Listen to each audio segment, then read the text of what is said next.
Side Hustle Rugs. If you've ever wanted to start creating your own custom rugs, you're in the right place. I'll be going over all the materials you need to start tufting today and how much you should expect to spend as a beginner. Whether you're just starting out or you're looking for a budget-friendly way to start tufting, I've got you covered. So let's jump in. This is a tufting gun.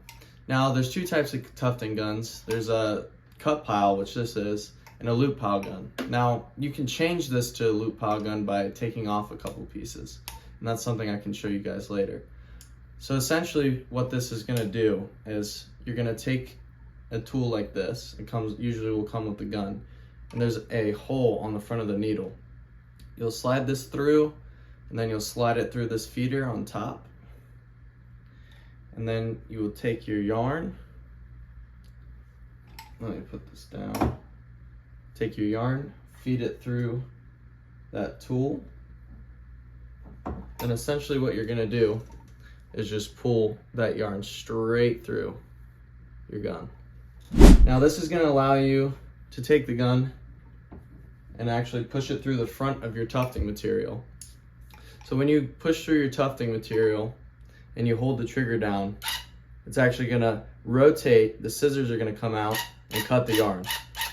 So this is the cut pile function that I was talking about. That's going to bring me to the primary tufting cloth. Now, I usually use burlap, and the reasoning for this is just because it's the cheapest option. I've actually become pretty comfortable on burlap. The only thing you can't do is loop pile. So if you're wanting to do those loop pile rugs, I would stay away from burlap, and you can go to your primary tufting cloth or monk's cloth, which those two are going to be way more expensive than burlap. Now for my frame, I only spent around $50. And I think this is good because you can customize your frame to anything you want.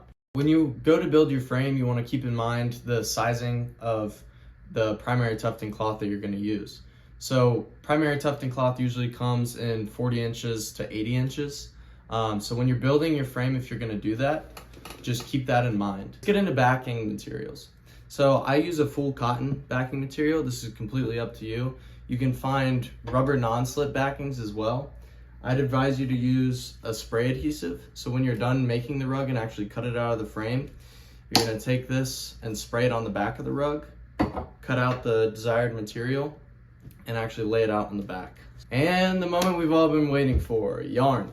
So I usually buy in bulk off of Amazon. Red Heart has really good deals on yarn. You can get, I think it's around 3,000 yards for 20 bucks.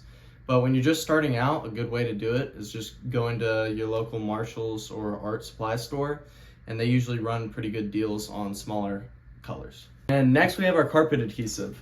So this stuff really does not like to work with me, and I have not found a great way to do this.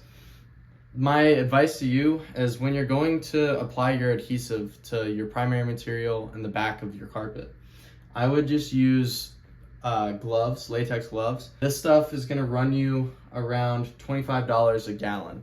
And trust me, you're going to go through this stuff pretty quick, so stock up if you can. Last but not least, I'd like to mention the carver. So this thing is actually going to be used to carve down your yarn so you have even levels.